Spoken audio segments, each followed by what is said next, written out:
Thank you for joining us again. As the Nigerian government takes the bold step of removing fuel subsidies, an action met with mixed reactions and apprehension, President Bola Tinubu, who is the President of the Federal Republic of Nigeria, says he is going to address the impact of the subsidy removal by releasing palliative measures amid prevailing economic realities. With fuel prices skyrocketing and the cost of living on the rise, Tinubu's proposed strategies aim to provide a much-needed lifeline to the citizens grappling with the aftermath of subsidy removal. So let's get talking now. For more insight, James Oladisa, a research analyst, joins us now to assess the viability of Tinubu's initiatives in mitigating the consequences of fuel subsidy removal. Thank you for joining us, James. We appreciate you for coming on board. Hello, James. If you can hear me, I mean, fuel subsidy is gone. I mean, it's gone, and it's gone for life, according to a lot of people. So, but coming down to issue of palliative and how the president can address this. We know that the president has proposed cash transfer of 8,000 naira monthly. Quite a lot of Nigerians are not quite pleased with that approach. So how do you think Tinubu's palliative measures will shield citizens from these economic realities? Well, to start with, I think the palliative measures are, a good thing. It's a way to ease people into the realities of the policies that he has put in place, right? I think that given the increase that we've seen with PMS prices over threefold, the fact that consumers' income hasn't really changed, I think that, or I believe, that the 8,000 naira, would contribute in some way, to alleviate the hardship that could potentially come from, the increase in PMS prices. For one, because people don't have as much purchasing power, any sort of relief is relief for them, if that makes sense. I think that the 8,000 naira for the household, the vulnerable household, which it is intended for, will go a long way in helping them to access basic necessities. I think that it's positive. But yes, I mean, quite a lot of people, even though you have said you've loaded the 8,000 naira monthly cash transfer initiative, yes, a lot of people are saying it's not sustainable. But how sustainable do you think this will be? Even though it's a good thing, but again, the sustainability of it is what a lot of people are talking about. How many Nigerians are going to benefit? Transport fare, 8,000 naira, in a month. If you have to use it for transport, it won't even be enough for 2 weeks. So talk to us about the sustainability. Do you think this approach is sustainable enough?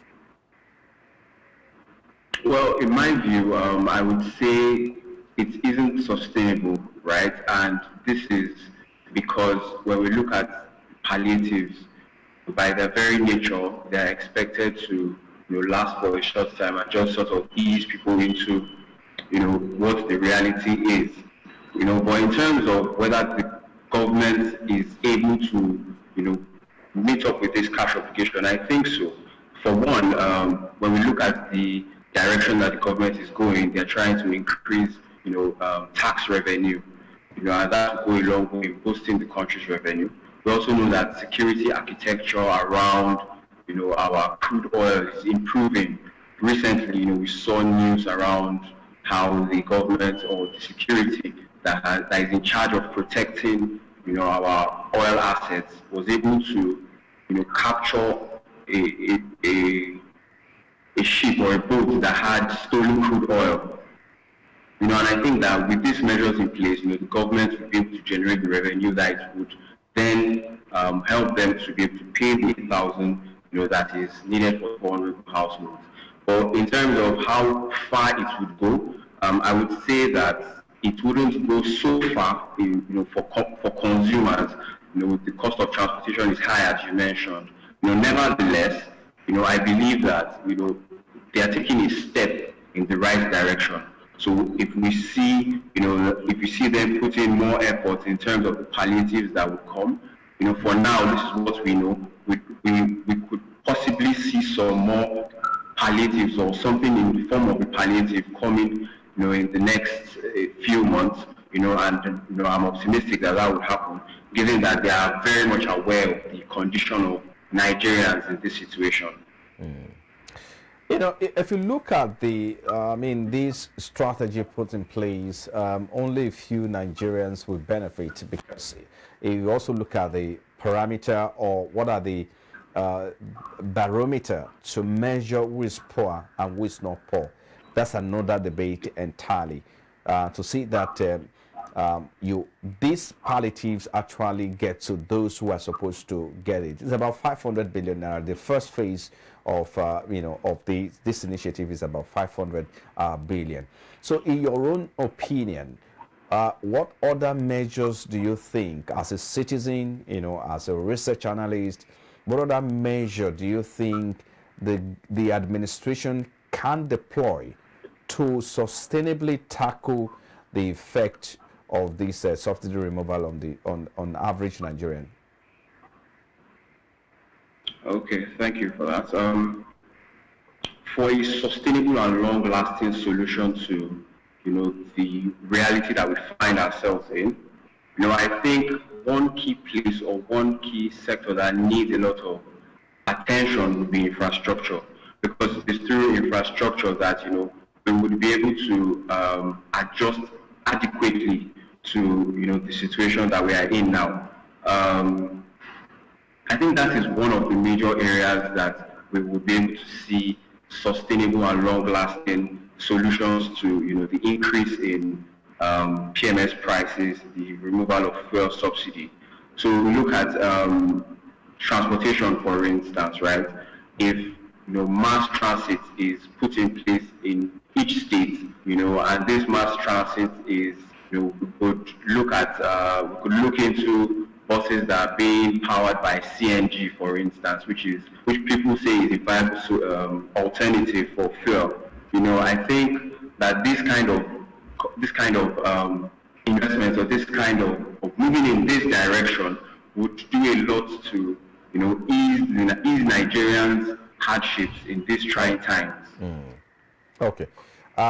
Let's talk about some other concerns that quite a lot of Nigerians have raised as well, is about this issue of the rising cost of pump price. Okay, so maybe as we may wrap it up on this note, the rising cost of pump price is still a concern, because quite a lot of people are saying, if we have more importers importing this fuel, the price will rise.